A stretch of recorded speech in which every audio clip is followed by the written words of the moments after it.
Hello दोस्तों, आप सभी को धन्यवाद।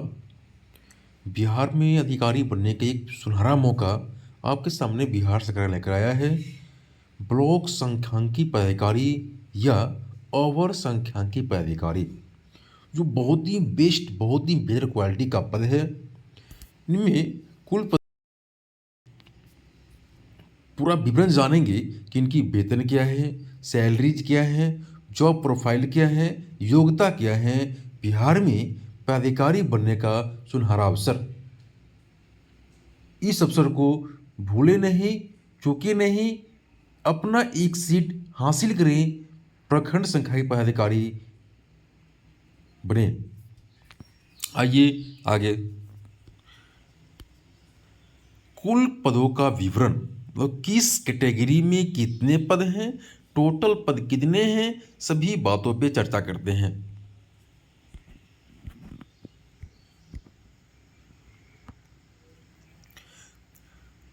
देखिए, कुल पदों की संख्या है 682।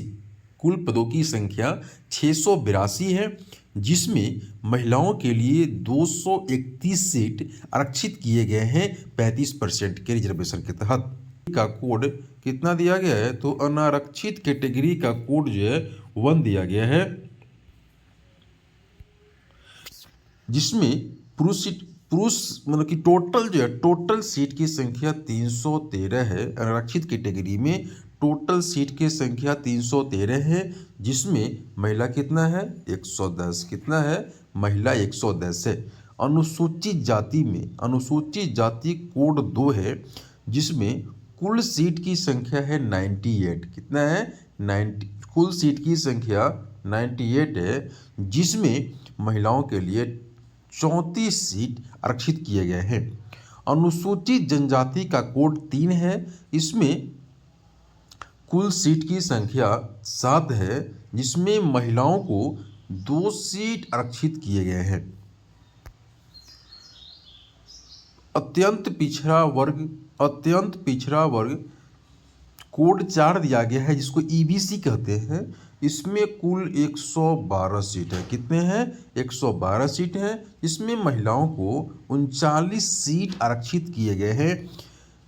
कोड 5 पिछड़ा वर्ग, जिसे BC2 या BC बोलते हैं, इसमें 62, कितना है, 62 सीट है। इसमें महिलाओं के लिए कितना, 22 सीट आरक्षित किए गए हैं। 62 में से 22 सीट आरक्षित किए गए हैं। और महिला पिछड़ा वर्ग की महिला का आरक्षण जो है वो अलग से भी होता है। वो कितना है, 3%। तो 22 सीट जो है पिछड़ा वर्ग की महिलाओं के लिए अलग से रिजर्वेशन है। और आर्थिक रूप से कमजोर वर्ग जो है, जो इनका कैटेगरी कोड 7 है, इनके लिए टोटल सीट है 68। कितना है, 68 सीट आरक्षित, 68 सीट इनको आरक्षित किए गए हैं, जिसमें महिलाओं को दिया गया है टोटल कितना, 24 सीट। महिलाओं को 24 सीट दिया गया है। और स्वतंत्रता सेनानी के नाती पोते रिलेशन वाले जो हैं, उनको कुल 14 सीट आरक्षित किए गए हैं।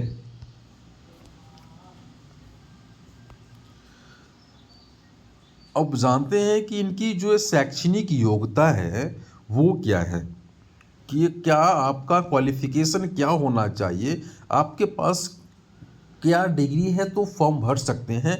इस भी बातों पर चर्चा करेंगे। देखिए, कहता है पदनाम क्या है, पदनाम है अवर संख्यांकी पदाधिकारी या प्रखंड संख्यांकी पदाधिकारी बोल सकते हैं। ये लेवल, वेतन लेवल में जो है साथ में आता है। किसमें आता है, वेतन लेवल 7 में आता है। ध्यान देंगे, लेवल 7 का पद है, बहुत ही इंपॉर्टेंट, बहुत ही हाई, बहुत ही बेहतर पद है। अधिकारी बनने का सुनहरा अवसर है। और अधिकारी बनने के लिए, लेवल 7 बनने के लिए BSSC के तहत जो निकाला जाता है वैकेंसी, इस सबसे आसान तरीका है बनने के लिए, आप अधिकारी बने। कहता है, देखिए, शैक्षणिक योग्यता जो है मान्यता प्राप्त, किससे, मान्यता प्राप्त विश्वविद्यालय से अर्थशास्त्र मैंने इकोनॉमिक्स, गणित यानी मैथ, संख्यांकी यानी स्टैटिक्स, किसी एक विषय से स्नातक होना चाहिए। क्या कहता है, तो अर्थशास्त्र से, गणित से या संख्यांकी में से किसी एक विषय से आप स्नातक हैं तो भर सकते हैं। नोट, पासकोड के रूप में उक्त विषय की स्नातक डिग्री या पूरक विषय सब्सिडरी के साथ भी डिग्री प्राप्त है तो अभ्यर्थी मतलब ये कहा गया कि आपका ऑप्शनल में भी क्या है, सब्सिडरी में भी अगर अर्थशास्त्र, गणित या इकोनोस्टैटिक्स है तो आप एलिजिबल है, फॉर्म भर सकते हैं। आपकी जो है शैक्षणिक योग्यता कब तक, तो 1 अगस्त 2024 तक का ही होना चाहिए।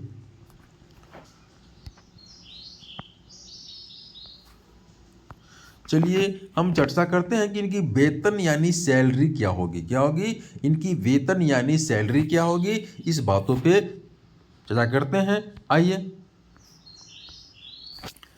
देखिए, सबसे पहले इनका जो बेसिक पे होगा, बेसिक पे कितना होगा, तो बेसिक पे जो होगा वो 44,900 रुपये। डीए अभी के हिसाब से 53%,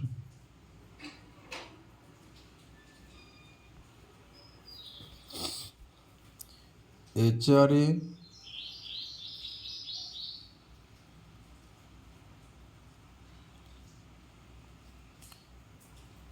10%,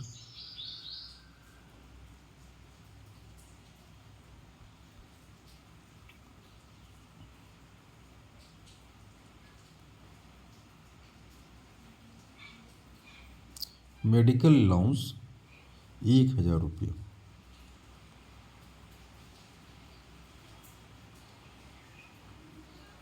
बस टोटल सैलरी जो होगा आपका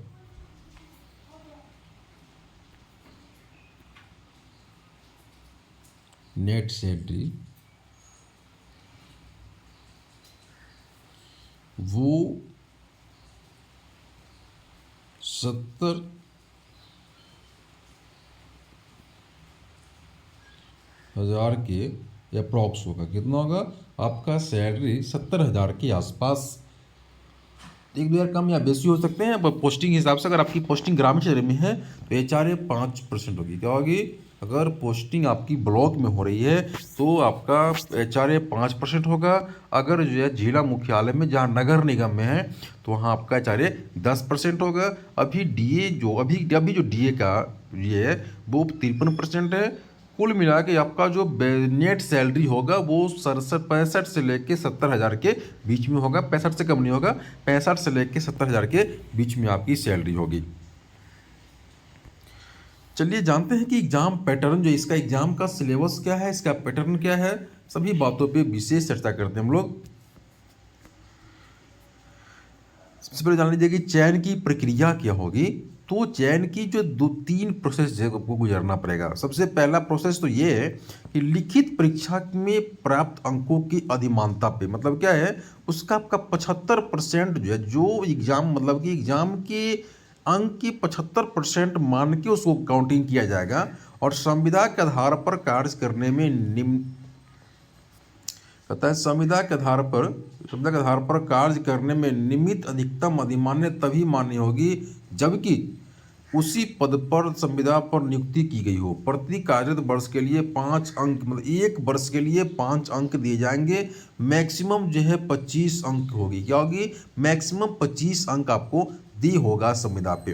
किसी वर्ष के अंश के लिए कार्यरत दिवसों की संख्या में संख्या 5 से गुना करने के पश्चात 365 से भाग देने पर प्राप्त अनुपातिक अंक जोड़ा जाएगा। कह रहा है ये कि संविदा के आधार पर कार्य करने के निमित्त अधिकतम अधिमानता तभी मान्य होगी जबकि उसी पद पर संविदा पर नियुक्ति की गई हो।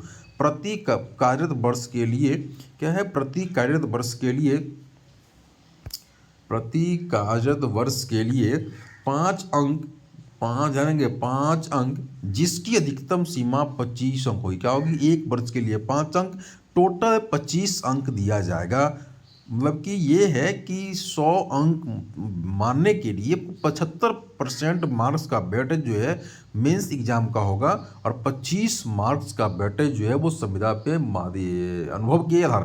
पीटी एग्जाम और मेंस एग्जाम दोनों के एग्जाम का पैटर्न सेम होगा, जिसमें आपका जो है 3 पार्ट होंगे। एक सामान्य अध्ययन का होगा, सामान्य अध्ययन से आपका 50 प्रश्न, कितने सामान्य अध्ययन से 50 प्रश्न पूछे जाएंगे।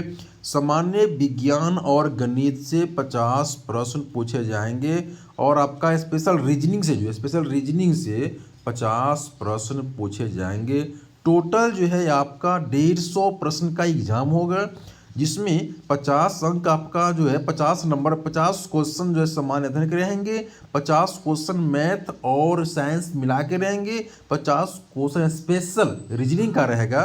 टोटल आपका एग्जाम कितने कुछ प्रश्न का होंगे, टोटल एग्जाम जो है 150 प्रश्नों का होगा। एक प्रश्न 4 अंक के होंगे। कितने होंगे, एक प्रश्न जो है आपके